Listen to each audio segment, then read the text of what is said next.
ಕೆಲಸ ದೇವ್ರು ಮಾಡ್ಬೋದಾಗುತ್ತೆ. ದೇವ್ರಿಗೆ ಎಷ್ಟು ಶಕ್ತಿ ಇದೆ, ಎಷ್ಟು ನಾಲೆಜ್ ಇದೆ. ದೇವ್ರಿಗೆ ಮುಂದಾಗೋದು ಗೊತ್ತಾಗುತ್ತೆ, ಹಿಂದೆ ಏನಾಗಿತ್ತು ಅದು ಗೊತ್ತಿರುತ್ತೆ. ಇಷ್ಟೆಲ್ಲಾ ಗೊತ್ತಿರುವಂತಹ ದೇವ್ರು ಯಾಕೆ ಒಬ್ಬ ವ್ಯಕ್ತಿನ ಕಂಟ್ರೋಲ್ ಮಾಡ್ತಾ ಇಲ್ಲ?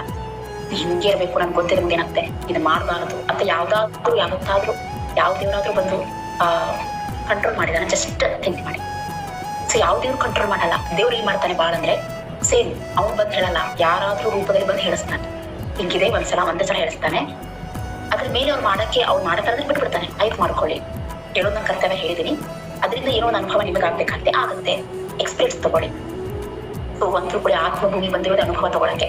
ನೀವು ಒಳ್ಳೇದ್ ಮಾಡ್ತಿರೋ ಕೆಟ್ಟದ್ ಮಾಡ್ತಿರೋ ಯಾವುದೇ ಒಂದು ಕೆಲಸ ಮಾಡಿ ನಿಮ್ಗೆ ಅದರಿಂದ ಒಂದು ಅನುಭವ ಬೇಕಿರತ್ತೆ ಆತ್ಮಕ್ಕೆ. ಸೊ ಅದನ್ನ ತಗೊಳಕಂತ ಆತ್ಮ ಬಂದಿರತ್ತೆ.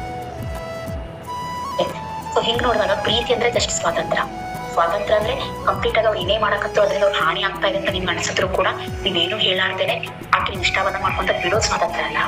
ಅಥವಾ ಅವ್ರನ್ನ ಕಂಪ್ಲೀಟ್ ಆಗಿ ನನಗೆ ಅದು ಇಷ್ಟ ಆಗಿಲ್ಲ, ನನಗೆ ಇಷ್ಟ ಆಗಿಲ್ಲ ಅಂತ ಅನ್ನೋ